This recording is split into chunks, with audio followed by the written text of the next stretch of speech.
자, 오늘은 우리가 이어서 말씀을 좀 같이 나누도록 하겠습니다.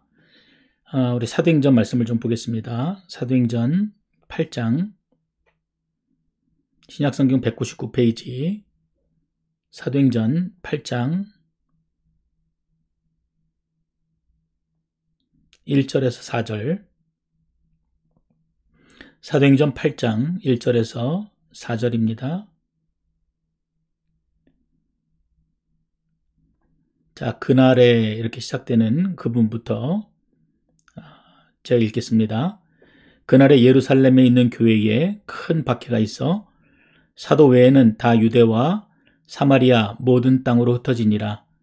경건한 사람들이 스데반을 장사하고 위하여 크게 울더라. 사울이 교회를 잔멸할세 각 집에 들어가 남녀를 끌어다가 옥에 넘기니라. 그 흩어진 사람들이 두루 다니며 복음의 말씀을 전할세. 아멘.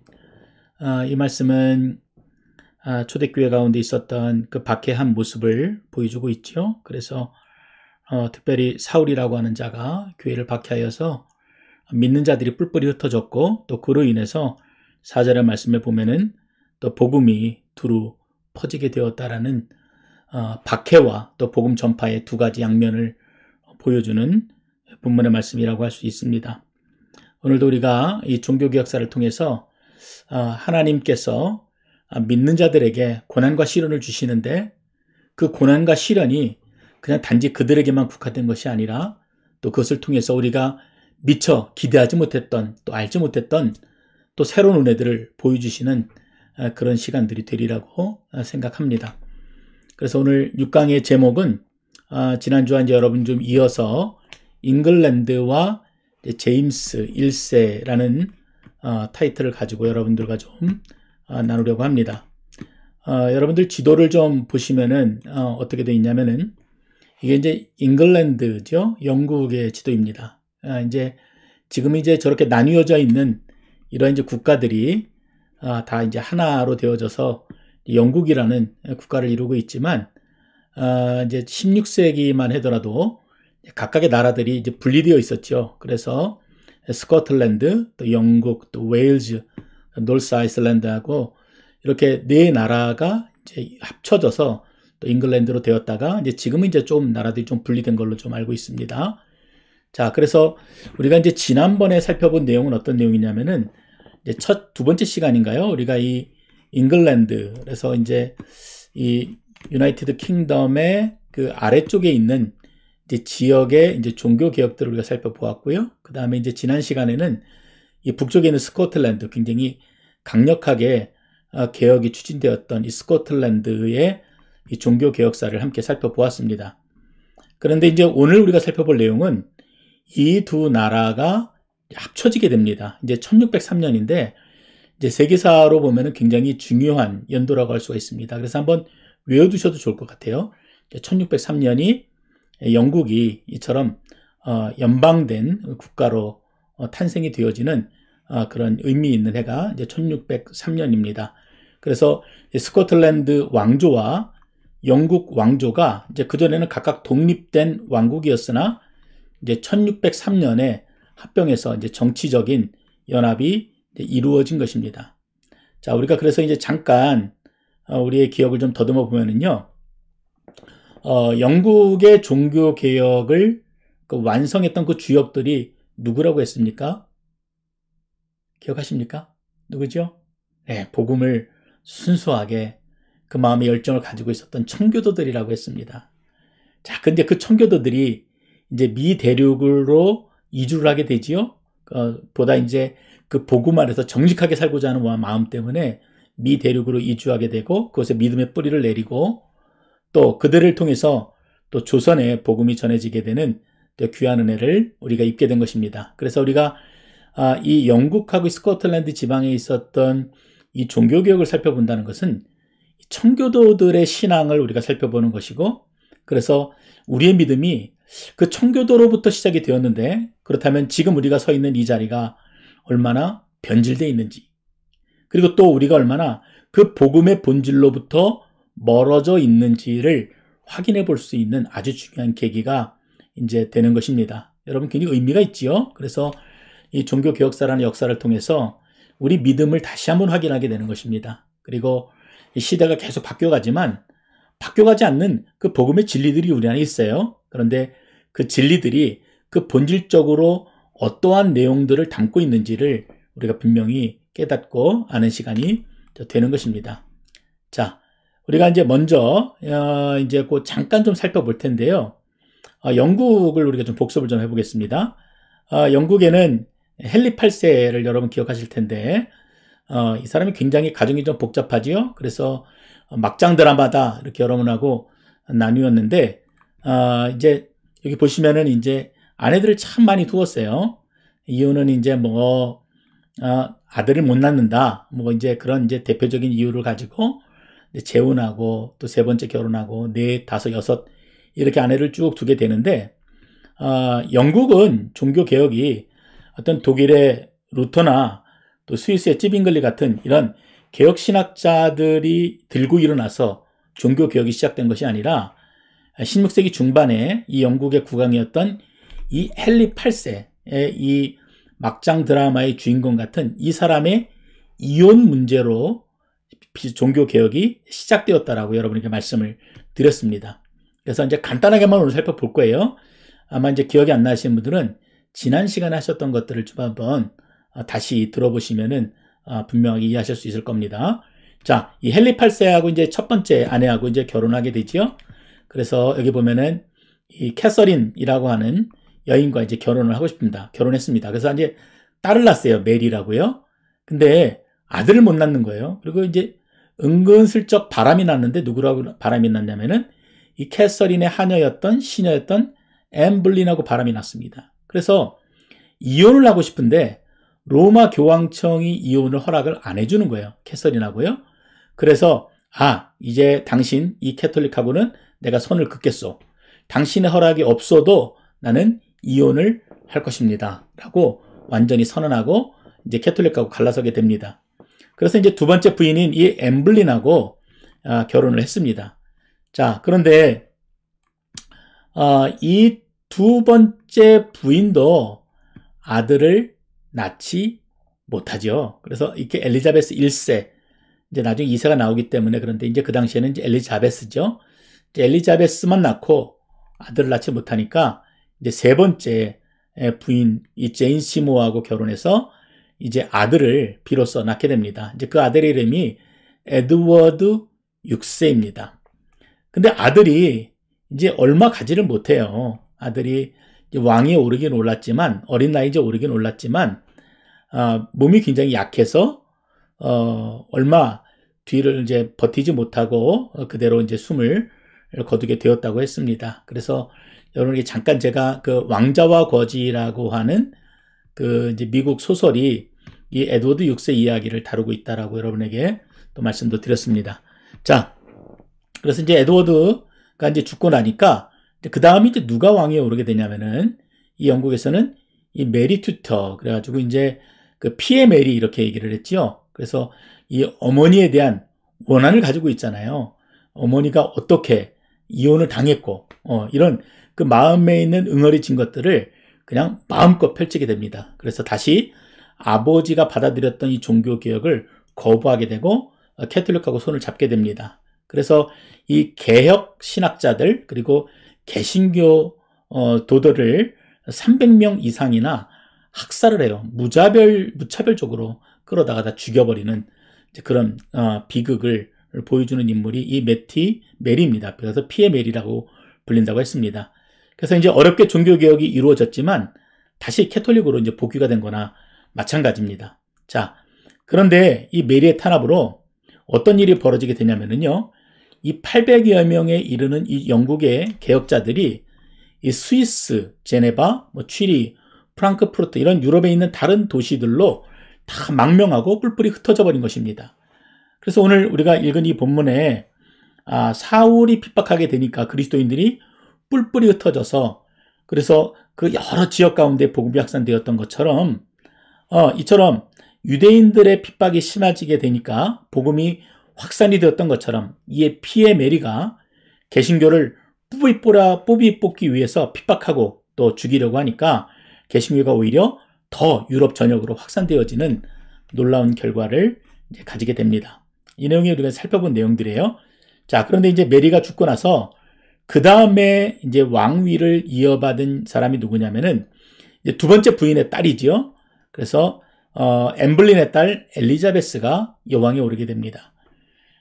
이제 얼마나 핍박이 있었으면은 그 엘리자베스가 이제 왕에 오르니까 얼마나 기뻤겠어요. 그래서 열렬히 환영하고 이제 다시 영국이 개혁이 되겠구나 하고 기대를 가지고 있었지만 이 엘리자베스는 이제 그런 기대에 부응하지는 못했습니다. 가톨릭의 잔재를 완전히 청산하지 못하고 이제 성공회라고 하는 영국 국교회를 더욱더 강하게 추진하게 됩니다. 왜냐하면 왕권이 너무 약해져 있었기 때문에 이 왕권을 강화시키는 것이 가장 시급한 문제였기 때문입니다. 그래서 한마디로 이제 개신교로 다시 전향을 했지만 뭔가 개운하지 않은 그런 개혁이 이 영국 가운데 계속 이어지고 있었다. 이렇게 여러분이 좀 이해하시면 될 것 같아요. 그래서 개혁이 됐다가 캐톨릭으로 다시 갔다가 또 다시 됐지만 뭔가 좀 찜찜한 게 남아있는 이런 상태가 영국의 이제 종교개혁의 모습이었습니다.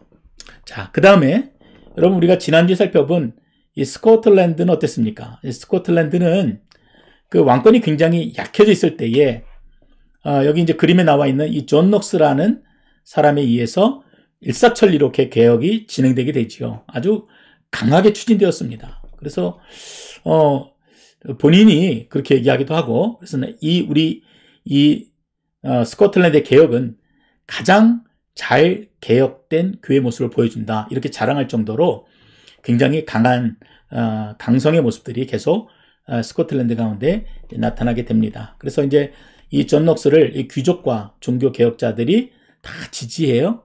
그 대신에 반대로 얘기하면 뭐가 되냐면은 스코틀랜드 왕가가 가지고 있었던 왕권이 굉장히 추락하게 되는 또 이런 결과를 가져오게 된다는 것입니다. 자, 스코틀랜드에 보면은요, 그래서 이제 여기 이제 그림에도 나와 있는데 제가 이제 뒤에도 잠깐 보여드릴 텐데 이제 이 제임스 5세가 이제 이제 왕족 가운데 이제 흐름 가운데 잠깐 나타나게 되죠. 근데 이제 이 제임스 5세가 죽고 나서 메리라고 하는 또 다른 메리예요. 아까 이제 피의 메리하고 다른 메리. 그래서 스코틀랜드 제가 얘기할 때는 비운의 메리. 아까는 이제 피의 메리 그랬는데 이 비운의 메리. 그래서 어릴 때 어쩔 수 없이 자기가 여왕이 되었지만 아무런 힘도 없고 자신을 지지해주는 사람도 아무도 없고 그래서 그냥 껍데기 같은 그 여왕의 역할만을 감당했던 이 메리 스튜어트로 이제 왕권이 이제 이어지게 됩니다. 그래서 어린 나이지요. 또 골수분자죠. 가톨릭 골수분자. 거기다가 또 귀족들이 계속해서 왕권을 위협하고 또 개혁을 추진하고 그러다 보니까 그 시대 가장 힘을 가지고 있었던 존 녹스와는 등을 돌리고 있었던 그런 모습을 우리가 사진으로도 함께 이제 보았습니다. 그러다가 이 메리가요, 그렇게 꿈처럼 공주처럼 살다가 여왕이 되고 또 껍데기 여왕에 살다가 억울하게 누명을 쓰고 폐위까지 되게 됩니다. 그러니까 굉장히 그 비운의 여왕이에요. 참 슬픈 역사를 가지고 있습니다. 자, 그리고 나서 그 스코틀랜드에 누가 왕권을 이어받게 되냐면은 이제 제임스 6세입니다. 이제 아까 이제 제임스 5세가 있었잖아요. 그렇죠? 그리고 이제 메리가 이어받고 이제 제임스 6세 이렇게 이제 이어받게 되는데 이 제임스도 마찬가지로 굉장히 어린 나이에 1살 때에 왕위에 오르게 됩니다. 자, 그러니 무슨 기대할 게 있겠어요? 힘이 없지요. 그렇지만 이 제임스 6세는 우리가 꼭 기억해야 되는데 이 세계사 속에서 굉장히 중요한 인물로 등장하게 됩니다. 여러분 잠깐만 생각해 보세요. 이 제임스 6세는 이 종교 개혁에 있어서 찬성이었을까요? 아니면은 반대였을까요? 별로 탐탁치 않게 여겼습니다. 생각해 보세요. 당시 스코틀랜드는 종교 개혁에 있어서 한창 탄력을 받고 있었지만 굉장히 어렸잖아요. 그리고 힘이 없던 이 제임스 6세는 별로 한 일이 없습니다. 특히 자신을 가리켰던 선생이 철저한 칼빈파였어요. 장로교의 지지자였습니다. 그런데 그 자신을 가리킬 때 굉장히 엄하게 꾸짖고 뭐 때로는 회초리도 들었다 그래요. 그러다 보니까 자기는 엄마도 없고 돌봐줄 사람도 없는데 선생까지도 사랑이 아니라 이처럼 무서운 힘에 의해서 교육을 받게 되니까 그 어린 나이에 계속 이 장로교회 아니면은 이 개혁파 교회에 대한 이 반항심이 그 마음속에서 점점 커갔던 것입니다. 그러던 중에 이제 결정적인 사건이 발생하게 되는데 국왕 납치 사건입니다. 제임스 6세가 이제 조금 성장해서 사냥을 하던 중에 이 장로파 귀족들에게 납치를 당합니다. 그리고 무려 10개월 동안의 감금을 당해요. 여러분 상상이 되십니까? 왕이잖아요. 근데 귀족들이 그 왕을 납치해서 10개월 동안 감금을 시켜버립니다. 그리고 뭐라 그러냐면은 당장 장로교회 제도를 전면적으로 시행하라. 그렇지 않으면 계속 여기에 가둬둘 것이다. 이렇게 압력을 불어넣었던 것입니다. 바로 이게 이제 그 루스벤 습격 사건이라는 사건인데 뭐 이런 환경들이 있었으니까 배경들이 있었으니까 이런 개혁파 교회 아니면은 이 장로 교도들을 좋게 볼 리가 전혀 없었던 것입니다. 점점 그 마음에는 증오의 마음이 커져갔을 거예요. 그래서 제가 생각하기로는 그 속마음에 어디 한번 두고 보자. 반드시 내가 이 복수를 갚을 것이다. 이 원한을 갚을 것이다. 이런 마음이 아마 크게 자리 잡고 있었을 거라고 생각합니다. 이 과정 속에서 저희가 좀 느낄 수 있는 것은 아무리 우리가 이 바른 신앙이라고 하더라도요. 그 비인격적인 접근은요. 늘 문제를 만들게 됩니다. 여러분 개혁이 된다라고 하는 것은요. 그 대상이 국가가 아니에요.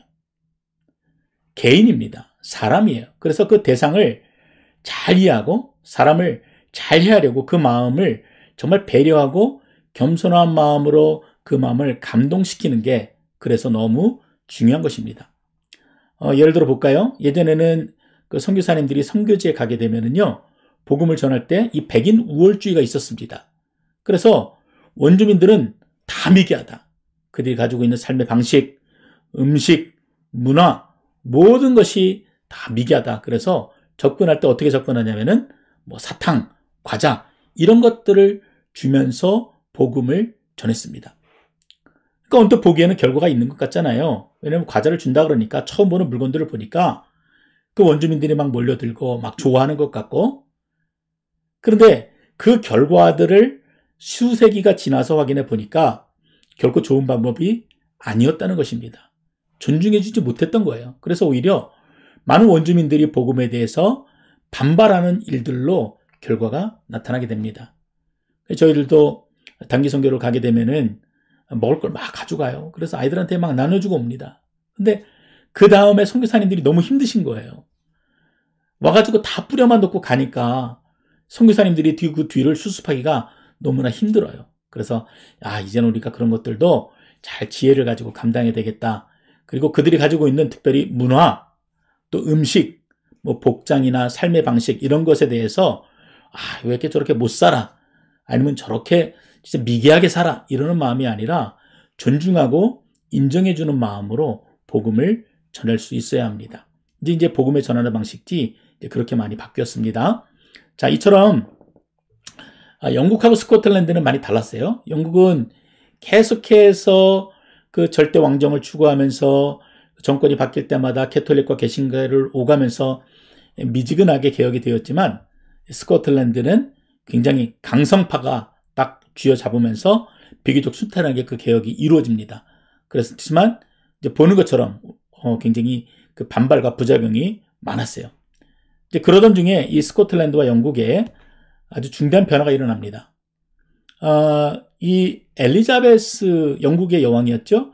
이 엘리자베스 여왕이 결혼을 안 해요. 그리고 나서 죽게 되는데 대가 끊겨버린 것입니다. 그래서 어떻게 되냐면은 그 혈통 가운데 가장 가까운 사람을 찾다 보니까 이 스코틀랜드의 제임스 6세가 그 다음에 혈통을 이어받을 사람이 된 것이에요.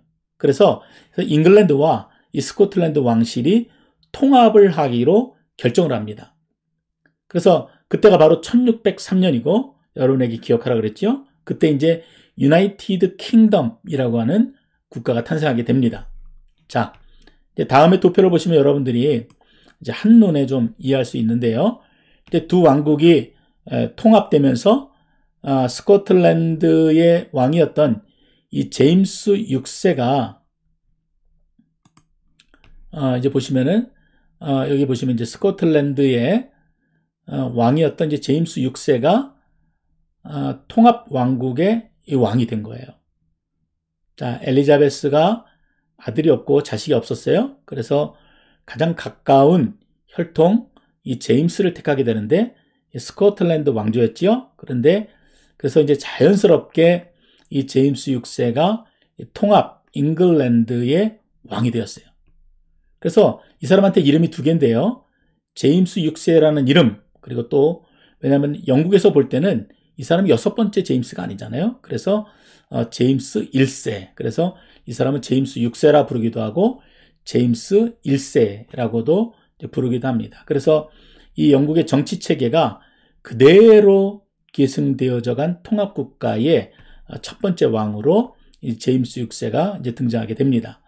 자, 그래서 이 엘리자베스 여왕이 추진했던 성공회 있죠? 그래서 그 주교를 직접 그 이제 국가 가지고 있는 힘으로 임명을 하고 그런 권리가 자연스럽게 누구에게 넘어가냐면은 이 통합 영국의 잉글랜드의 첫 번째 왕이었던 이 제임스 6세에게 넘어가게 됩니다. 그래서 되고 보니까 그렇잖아요. 스코틀랜드에서는 한 번도 그런 힘을 과시해 본 적도 없고 가져본 적도 없는데 이렇게 통합 국가에서 그 거대한 제국 가운데서 내가 이러한 힘을 가지고 또 종교를 내 마음대로 쥐락펴락할 수 있는 그런 위치가 되어지니까 참 이제는 내가 그동안에 마음에 품었던 이 원수를 그리고 한 맺힌 것을 좀 풀 수 있겠다는 그런 마음들이 이제 들었던 것입니다. 그래서 어떤 일을 하게 되냐면요.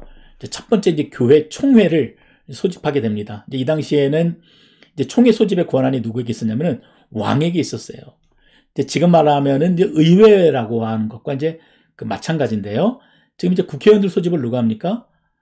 이제 물론 이제 대통령이 소집을 요청할 수도 있지요. 그렇지만 이제 자발적으로 그 일들이 이루어지잖아요. 근데 이제 이 당시에는 이제 왕이 그 모임들을 소집을 명령하고 또 해체를 명령하고 하는 것들이 다 왕에게 있었어요. 그러니까 힘이 아주 절대적이었죠. 그래서 교회 총회를 소집합니다. 자, 그런데 이 총회에서 이 제임스가 이 그동안 힘을 보여주었던 이 청교도들 그들의 뒤통수를 치는 결정적인 말들을 하게 됩니다. 이게 이제 대표적인 두 가지 말인데요. 첫 번째 뭐냐면은 장로 제도와 군주제는 하나님과 악마만큼 잘 어울리는 한 쌍이다. 이게 무슨 말인지 아십니까? 그러니까 내가 왕위에 있는 한 결코 장로교회 당신들을 인정하지 않겠다. 이렇게 빵빵 선언해버린 것입니다. 참 무서운 말이지요. 한마디 말도 못했던 왕이 이제는 힘을 갖게 되니까 교회들을 다 모아놓고 나서 당신들 이제 내가 인정하지 않겠다. 이제 내 갈 길을 가겠다. 이렇게 선포를 한 것입니다. 그리고 또 하나 뭐라 그랬냐면 여기 보면은 주교가 없으면은 국왕도 없다. 그래서 장로 제도의 핵심은 이제 주교를 폐지하자는 건데요. 왜냐하면은 장로 교회는요, 이제 교회 대표들, 그래서 어떤 신자들이 구성이 되어져서 교회를 운영해 나가고 그 민주주의 형태로 교회가 운영이 되어져 나간 건데, 근데 이제 뭐라 그러냐면은 이 주교 제도를 내가 폐지하지 않겠다 이렇게 말하는 겁니다. 평신도한테 교회를 맡기지 않겠다. 내가 주교를 임명하고 그 주교가 교회를 통치할 것이다 라고 선언해버린 말이 바로 이 주교가 없으면은 국왕도 없다라고 하는 말입니다. 그래서 이쯤 강경 발언을 하고 나니까 난리가 났어요. 청교도들만이 아니라 그 청교도들을 지지하고 있었던 이 귀족들과 정치인들이 아주 반발이 굉장히 일어났습니다. 그래서 이제 아주 그럴듯한 당근을 하나 그 시대에 이제 던져주게 됩니다. 바로 뭐냐면은 그동안 이제 라틴어 성경 여러 가지 성경들이 있었지만 그 성경들이 대중들에게 읽혀지는 데는 한계가 있었어요. 그래서 청교도들이 늘 주장하던 것이 있었는데 뭐냐면은 왕이 주관하는 성경책 발간 사업을 승인해 준 것입니다. 이게 바로 이제 킹 제임스 성경인데요. 여러분 많이 들어보셨죠? 그래서 이 킹 제임스가 누구냐면은 바로 우리가 조금 전에 나누었던 제임스 6세, 제임스 1세입니다. 그래서 왕이 명령한 거예요. 그래서 영어로 제대로 된 번역의 성경을 번역하겠다. 그래서 모든 대중들이 이 성경책을 쉽게 접하고 읽을 수 있도록 하겠다. 이렇게 당근을 하나 툭 던져준 겁니다. 그래서 당시 학자들이 모여서 이제 성서를 번역하게 되는데 굉장히 많은 사본들을 가지고 이제 잘 번역을 했지요. 그래서 지금도 통계적으로 보면은 미국에서는 굉장히 많은 비율의 사람들이 이 킹제임스 버전의 성경을 읽지요. 이제 한국 사람들이 읽을 때는 이게 고어체이기 때문에 좀 힘들어서 NIV라고 하는 뉴 인터내셔널 버전의 성경을 읽기도 합니다만 킹제임스 버전은 이렇게 잘 번역되어진 성경입니다. 그렇다고 이제 이 킹제임스 버전의 성경만이 바른 성경이고 나머지 성경들은 다 틀렸다 이렇게 얘기하는 것은 무리가 있어요. 그래서 이제 이런 부분들은 나중에 좀 기회가 되면 여러분하고 한 번 더 나눌 시간들을 갖도록 하겠습니다. 그냥 우리가 보게 되는 많은 버전의 성경 가운데 하나가 이 킹제임스 버전이고 이제 그 당시에 반발하는 청교도들을 잠재우기 위해서 귀족들을 잠재우기 위해서 왕이 승인한 사역이 바로 이 성경책 영어 번역 발간 사업이었던 것입니다. 자, 이제 그리고 나서는 이제 본격적으로 이제 자신의 이제 발톱을 드러내게 됩니다. 뭐냐면은요, 이제 이 제임스가 이제 딱 맞고 나서 이제 이게 어떤 그래프냐면은 종교 개혁이 그 메리 스튜어트를 통해서는 이 정도로 이렇게 점점 올라가고 그다음 제임스 6세 때 이렇게 잘 올라갔지요. 왜냐하면은 왕권이 힘이 약했으니까 그 종교 개혁이 잘 진행이 됐잖아요. 그러다가 이제 제임스 6세가 제임스 1세가 되잖아요. 뭐 동일한 사람이긴 하지만 그러고 나서 종교 개혁이 주춤하면서 확 꺾여버렸다는 것을 의미하는 거예요. 그래서 이제 그 뒤에 이제 우리가 오늘은 살펴보지 않는데요. 찰스 1세 그 아들 때에 가서 또 다시 이제 기회들이 이제 주어지게 됩니다. 어쨌든 이 제임스 1세가 힘을 갖고 나서 이제 옛날에 내가 아니야 딱 이 마음이죠. 한마디로. 그리고 나서 이제 자신의 고향 스코틀랜드에 이제 주교를 파송합니다. 그 주교가 없는 나라인데 개혁된 교회고 그 다음에 회중들이 아니면은 이제 교회의 모든 이제 교인들이 그 교회를 운영하고 이렇게 민주적으로 진행되어진 교회에 주교를 국왕이 파송해 버린 거예요. 그래서 그 주교들이 교회를 다스리고 또 목사들까지도 그들의 통치를 받아야 했습니다. 그리고 이제 15년 뒤에 이 스코틀랜드를 다시 방문하게 되는데 뭐라 그러냐면은 이 장로교회 제도 자체를 완전히 부정해 버렸습니다. 그러니까 그동안 강하게 밀어붙였던 이 스코틀랜드의 교회 개혁이 한순간에 물거품이 된 것입니다. 자, 그리고 나서 이제 이 제임스가 어떤 일들을 벌이게 되냐면은 자, 주일에는 여러분 노십시오 이래버린 거예요. 웃기지 않습니까? 주일에는 그냥 노르라는 거예요. 여러분 주일은 기쁜 날입니까? 즐거운 날이니까 마음껏 노르십시오. 그래서 그냥 뭐 운동 경기도 하고 또 그때는 이제 곰잡기 놀이 뭐 이런 게 있었는데 그런 모든 것들을 다 허락해버리고 풀어버렸습니다. 근데 여러분 잘 생각해 보세요. 주일을 경건하게 그리고 주의 날로 온전히 지키는 것은 청교도가 가지고 있었던 굉장히 중요한 전통입니다. 그런데 국왕이 그들의 힘을 없애기 위해서 주일을 별 볼 일 없는 그냥 평범한 날로 만들어버린 거예요. 인본주의적 사고를 그 모든 국민들에게 풀어버린 것입니다.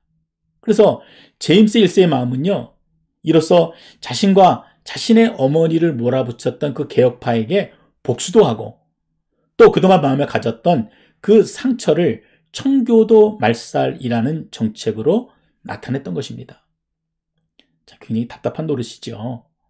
자, 실제로 이 법이 실행되고 나서 어떻게 되냐면은 이 잉글랜드 이 전체 이 국토 안에 있는 교회가 급속도로 타락하게 됩니다. 결국 이런 분위기 속에서는 견딜 수가 없는 거예요. 감당할 수가 없는 거예요. 청교도들은 어떻게 자신들의 신앙을 이제까지 지켜왔는데 교회가 이처럼 변질되어져 가고 또 신앙의 자유가 보장되어지지 않고 그리고 교회 같지 않은 교회가 계속 이어지는 것을 감당할 수가 없었습니다. 그래서 한 무리가 배를 띄우고 신대륙으로 향하게 되는데 바로 그들이 누구냐면은 신앙의 자유를 찾아서 메이플라워 호를 탔던 청교도들이 바로 그 사람들이었습니다. 자, 이렇게 이제 우리 신앙의 역사 이어지게 되는 거예요. 그러니까 여러분 우리는 사실 이런 그 역사의 흐름들을 모르게 되면은 우리의 뿌리가 어디로부터 시작되었는지를 사실은 우리는 알지 못하는 거지요. 내가 침례 교도이기 전에 이전에 내가 개혁된 신앙을 가지고 있었던 이 청교도의 흐름이 그대로 이어져서 우리에게 이어졌다는 것을 여러분 아셨습니까? 이처럼 우리가 지나간 역사를 배운다는 것은요, 오늘 우리를 다시 돌아보는 일이에요. 그리고 앞으로 미래를 우리가 어떻게 어떤 방향으로 걸어나갈지를 보게 되는 아주 중요한 시간이 되어지는 것입니다. 여러분 오늘 우리가 살펴본 이 내용들을 통해서 여러분 무엇을 느낍니까? 아무리 그 뜻이 좋아도 인격적이지 않은 방법은 결국은 큰 문제를 일으키는구나.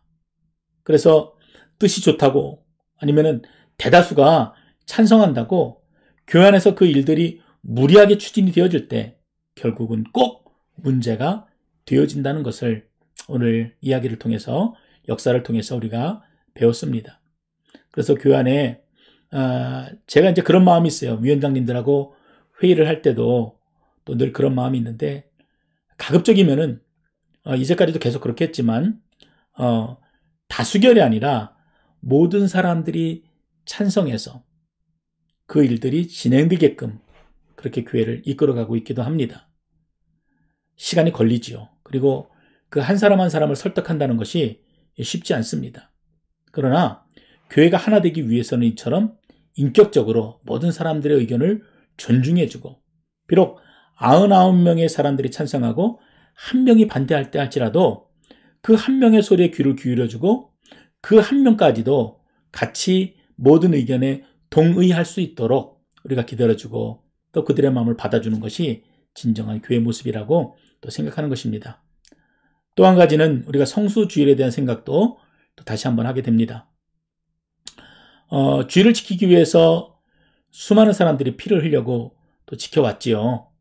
근데 현대 교회는 어떻게 가르치고 있습니까?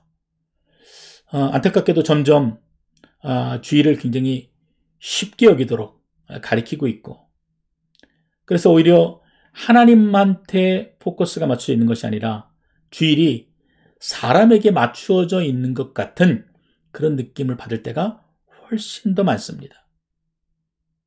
굉장히 안타까운 일이죠. 지금도 우리가 코로나로 인해서 어쩔 수 없이 이런 온라인 예배를 드리고 있지만 여러분 이 상황이 우리에게 감사하고 또 새롭게 바라볼 수 있는 우리 박건호 목사님 말씀처럼요. 다르게 좀 바라볼 수 있는 귀한 계기가 되기도 하지만 반면에 이제까지 우리가 해왔던 신앙의 흐름들을 핑계할 수 있는 이유가 되어서는 안 됩니다. 사람들이 보지 않는다고 내 마음대로 여러분 그렇게 사십니까? 행동하십니까? 잘못된 거죠. 오히려 사람들이 보지 않기 때문에 하나님과 1대1로 내가 대면하고 있기 때문에 우리가 더 진실하게 하나님 앞에 최선을 다해 예배를 드려야 하는 것입니다. 결코 이 온라인이나 아니면은 이 코로나19이 우리에게 핑계가 되어서는 안 될 것입니다. 여러분 주일 예배 시간을 어떻게 보내십니까? 철저하게 지키십니까? 하나님과의 만남의 시간이잖아요. 약속의 시간이잖아요. 그분께 내 삶을 드리고 그리고 온전하게 그분의 음성을 듣기로 내 마음에 결단하고 하나님 앞에 무릎으로 나아가는 시간인데 여러분 그 시간을 어떻게 준비하고 어떻게 보내십니까? 온라인이라고 여러분 쉽게 생각하십니까? 세상이 우리를 그렇게 만들어버렸어요. 영상이라는 매체가 그렇습니다. 집중하기가 어려워요. 여러분 우리가 편하다고 잠옷 입고 예배 드리면 안 되죠. 음식을 먹으면서 예배 영상을 그냥 시청하고 있진 않으십니까? 예전에는 예배당에 앉으니까 함께 예배 드리니까 처음부터 끝까지 같이 했지만 이거는 내가 마음에 안 들어. 그리고선 영상을 스킵하고 내가 원하는 것만 듣고 그리고 나서 예배 다 드렸다. 이렇게 스스로 마음의 위로를 삼으십니까? 그것은 분명 잘못된 것입니다. 만약 그런 모습들을 우리 믿음의 선배인 청교도들이 본다면은 아마 기절초풍할 것입니다. 물론 우리가 형식에 갇혀하는 것, 그래서 그것을 벗어나지 못하는 것은 우리가 경계해야 되는 것이지만 우리에게 이처럼 주어진 자유를 방종으로 삼으면 안 된다는 말씀입니다. 자유에는 책임이 있죠. 그리스도인들에게는 하나님과의 약속이 있다는 것을 여러분 꼭 기억하실 수 있기를 바랍니다. 그래서 우리 믿음의 선배들이 믿음을 지키기 위해서 이처럼 치열하게 싸웠고 그래서 그 가운데 이처럼 찬란하게 그 꽃을 피워나왔던 것처럼 우리들이 그 믿음을 잘 마음에 새기고 우리 신앙을 지켜나갈 수가 있어야 하는 것입니다.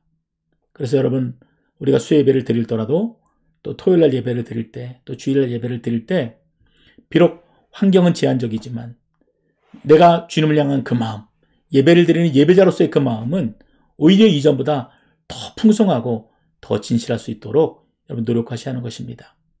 이렇게 여러분 신앙의 회복이 되어지고 또 간절한 마음으로 주를 찾는 여러분 되시기를 주님의 이름으로 축원드립니다. 우리 기도하겠습니다. 아버지 하나님, 오늘 우리가 종교개혁의 모습을 보면서 참으로 교회가 정치와 결탁하고 또 정치가 교회를 통해 힘을 얻고자 할 때 하나님 그것이 교회의 부패의 시작임을 우리가 함께 살펴보았습니다. 교회가 온전한 믿음으로 세워져 가야 되는데 정치인들에 의해서 좌지우지 되어지고 또 그것들이 또 사람의 편리함에 따라서 또 재단되어지는 안타까운 모습들을 함께 살펴보았습니다. 하나님 정직한 믿음을 가질 수 있도록 우리에게 이런 시간들을 주셨사오니 우리 베들교회가 핑계 삼지 않게 하시고 더욱더 정직하고 진실한 모습으로 하나님 앞에 나아가고 또 오직 주님만 바라보며 기대할 수 있도록 주께서 역사하시고 인도하여 주시옵소서.